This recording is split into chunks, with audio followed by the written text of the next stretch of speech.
Hello, welcome to my world of stuff. Here's a video I wasn't expecting to make today. It's tonight. I had nothing planned apart from uploading a Bond video, which I recorded yesterday. But I felt I had to come online, do a little video just to comment upon the Doctor Who news that was announced this afternoon. I think it was about 3:15.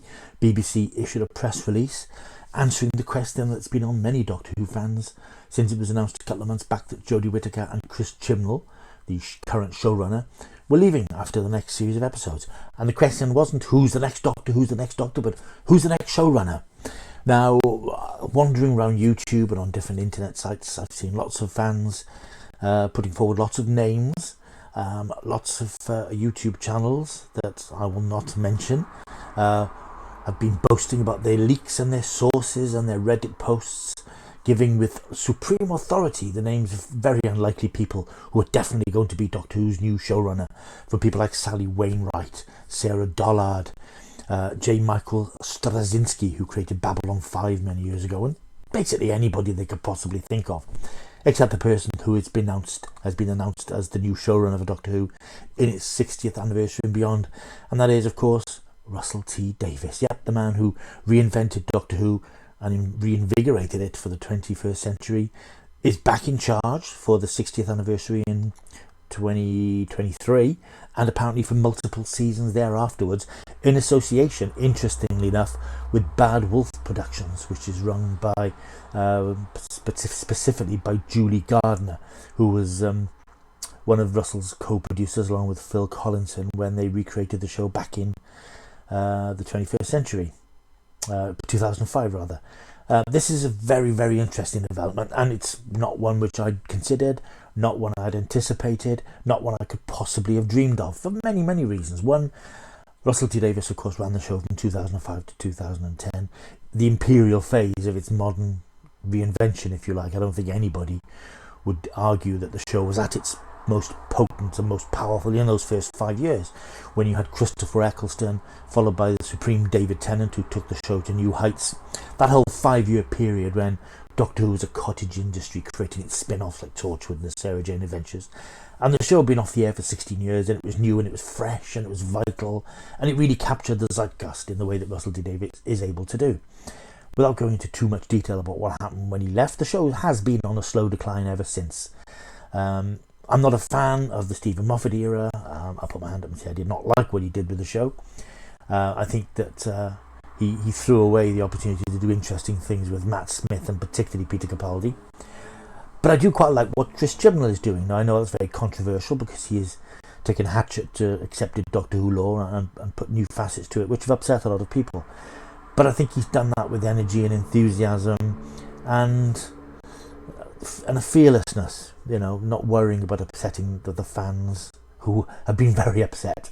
And Jodie Whittaker too, the first female Doctor, I think she's acquitted herself quite well, because they haven't played on her gender. It's not been a big issue, certainly in ongoing episodes. In the first series it was referenced a couple of times, but it's not been a big thing.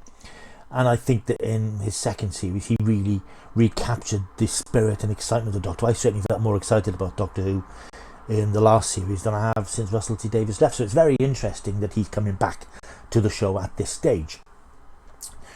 Let's consider why he's coming back. I don't think it's just because he loves Doctor Who and he's a big fan of Doctor Who. I think it's because what's been offered to him is too good to turn his nose at. Now, he's always said since he left Doctor Who he wouldn't go back. He felt he'd done his bit. He'd done everything he wanted to do. There was nothing more he wanted to say with the character, and I think that if you look at his seasons in the show, I think he pretty much did, and I think it's clear that everything he did in that show was almost certainly things that he'd been thinking about while the show had been off the air. And it's one of those what if things.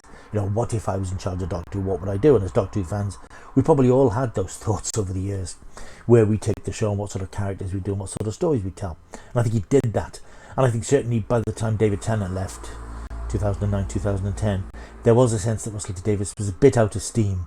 I think he'd done what he wanted to do. He'd achieved what he wanted to do and more. And I think there was nothing else to do. So why is he coming back now? I think it's because Doctor Who is entering an exciting new phase in its history and its development. Because it's been trundling along for the last few years, moderately successful and popular, but it's become part of the TV landscape again. It's just another TV show. And since it came back, and certainly over the last few years, TV has changed. We've got Netflix, we've got Amazon, we've got Apple. We've got all these streaming services that are throwing money at TV shows, a lot of fantasy shows. And good as Doctor Who looks, and it looks good, it looks slick, it looks well made, it clearly isn't funded and budgeted in the way that those shows are, because there are shows out there which have a lot of money spent on them and it's all up on screen. Doctor Who looks good, certainly over the last couple of series the cinematography is very impressive, but it still looks like a moderately funded BBC drama. It can't compete with those big boys. And Doctor Who is a global brand. It needs to compete with the big boys.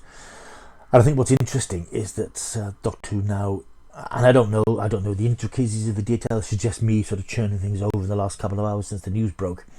It's interesting that it's a Bad Wolf thing, so I suspect that it's almost becoming an independent production. I know, because when it came back it was a BBC in-house, BBC Wales production. More recently it's been BBC Studios, which obviously is owned by the BBC, but they make programmes for the BBC, show them BBC, but it's not specifically made by BBC Wales anymore, even though it's still based in Cardiff. I think it's all to do with funding and that sort of thing, and I don't pretend to know the ins and outs of it, but certainly it's been a BBC Studios production for the last few years.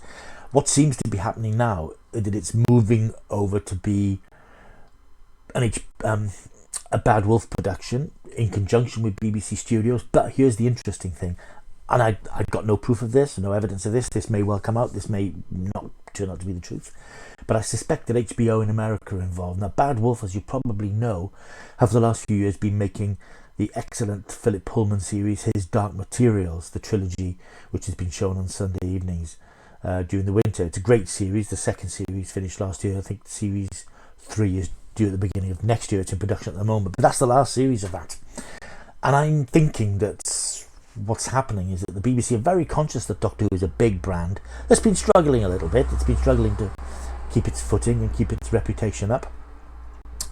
And I suspect that they've gone to Bad Wolf, which, as I said, has personnel who have history with Doctor Who. And I think that the idea has been put forward to continue this working relationship with HBO, but with Doctor Who. So Doctor Who is going to have, it's going to be still a BBC copyright property, but it's made in conjunction with BBC Studios and Bad Wolf and HBO, which means money. Which means Doctor Who is going to have money. It's going to be able to compete visually on the world TV stage, which is absolutely what it needs to do. It cannot just carry on trundling out 10 episodes every 18 months or so, because TV now is a big hungry machine. Audiences are big and hungry, and they want a lot of content, and they want good content. They want spectacular content. And good as Doctor Who is, it can't compete with a lot of these shows that you see on Amazon and Netflix, because the money isn't there. I suspect that now the money will be there, and to guide it through this difficult transitionary period, who better than the man who brought it back to life in 2005 and brought it back to life with such vigour and such enthusiasm and such excitement. And I suspect that for him it was an offer he couldn't turn down, the chance to work on a big global scale. And I seem to recall that over the last couple of years, when he's talked about Doctor Who publicly, he has mentioned, I think, that it needs to compete on those levels now. It needs to be that sort of show, and I suspect that's where all this has come from. So it's hugely exciting. If that's the case, I don't know that that's the case, but that's the way that it seems to be for me, looking over the last couple of hours at what's happened and where we are with this. Personally, I'm thrilled, because I think Russell T Davies is a terrific writer. I love what he did with Doctor Who by and large. I think he gave it a sense of fun, he gave it a sense of freshness, he made it new, he made it exciting. And he made it inclusive. You didn't have to have knowledge of Doctor Who's 40-year history to really enjoy it. And I'm hoping that that's what he'll bring to it again, because it has become convoluted and full of itself over the last few years. Much as I've liked the last couple of years, there is that sort of sensation again that it's a bit of a private party, and if your invite has to be written on Doctor Who encyclopedias to really get into the party and make the most of it. And I'm hoping that he'll find a way to deconstruct a lot of that and make it more inclusive for people who are put off by Time Lords and Time Wars and the history of the Cybermen and all this sort of stuff, which might be fun for fans, but it muddies the waters for casual viewers. So I'm hoping that he will bring it right back down to basics again and introduce the Doctor, introduce the companion, and off we go on new adventures.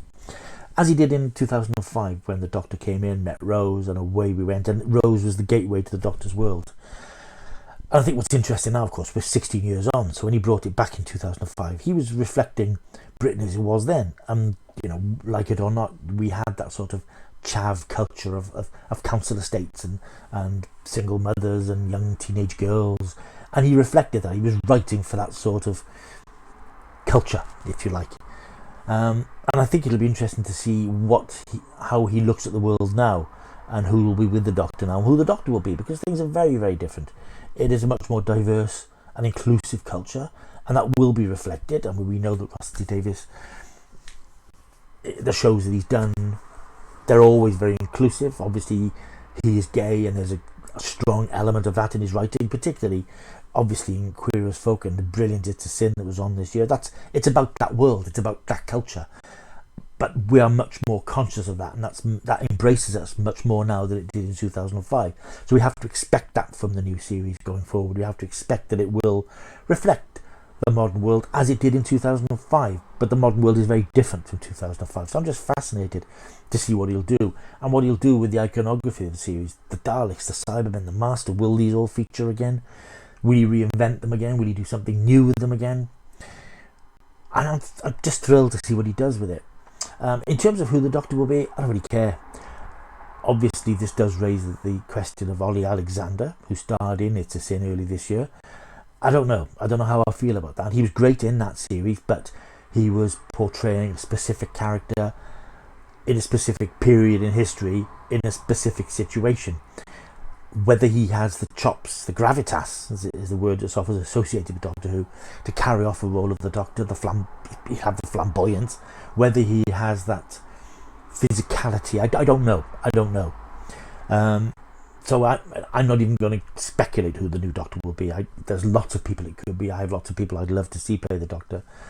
But I'm not going to throw my cards into the hat or whatever, the ring, because I don't know and I don't really care. I just think it'll be interesting, because ultimately, in a way, it doesn't matter to an extent, especially in modern Doctor who plays the Doctor. What really matters is the power behind the throne, the person who's writing it and creating it and show running it. And I think Russell T Davies got it spot on, whereas his successors have drifted and they've sort of missed the essence of what Doctor Who is. And whatever you think of Russell T Davies' time on Doctor Who, it always felt like Doctor Who. And I think certainly since he left, it hasn't always felt like Doctor Who. It's felt like glorified fan fiction sometimes, or unfinished flights of fantasy. But I think now here's the chance to put Doctor Who back on the rails, make it a big global franchise again. Not even again, because I don't know that it ever really has been, because it's always been regarded as that little BBC show. But I think now it has to shake that off. It has to be big, it has to be bold, it has to compete with Netflix and Amazon and Apple and all those big shows and those big streaming services that are throwing money at series. And I do think that if this is a BBC, Bad Wolf, HBO thing, it's going to have that. And I think, as I said, the man to do it is Russell T Davies, because he has shown that he can reinvent it, and I think he'll reinvent it again. Those are my thoughts. I'm not even going to go into issues that some have already raised about, oh, it's a bit of a backward step, where does it lead us? And yeah, you could consider the flip side is that perhaps Russell T Davies is the only person who can really do modern Doctor Who. Perhaps you could see it as a backward step, that they've gone back 16 years.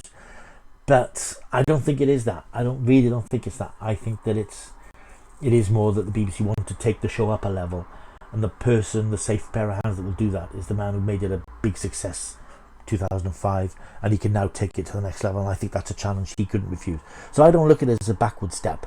I mean, technically it is a backward step by going back to a previous showrunner, because that's never happened before. But I think that what he can bring the show will move it forward in ways we can't begin to imagine at the moment. So anyway, that's my random 5 penneth about the future of Doctor Who. Why not let me know what you think? If you like this video and this sort of content, then you just need to like and subscribe, because that would do wonders for this channel. Leave a comment down below. Let me know what you think about this Doctor Who news. You can even be irate and angry if you want to. I don't really care. But just let me know what you think, because I think it's a very positive step at a time when Doctor Who needs some positivity. And I think there's a lot of negativity surrounding the series, mainly from some of its man-baby fans. But I think this is a very positive thing, and I think it can only result in a stronger and better Doctor Who, and we're assured a good future, because he signed up for the anniversary special and multiple seasons, so Doctor Who ain't going anywhere for a while. Anyway, let me know what you think. Leave a comment down below, like and subscribe. until I see you next time, keep taking the stuff.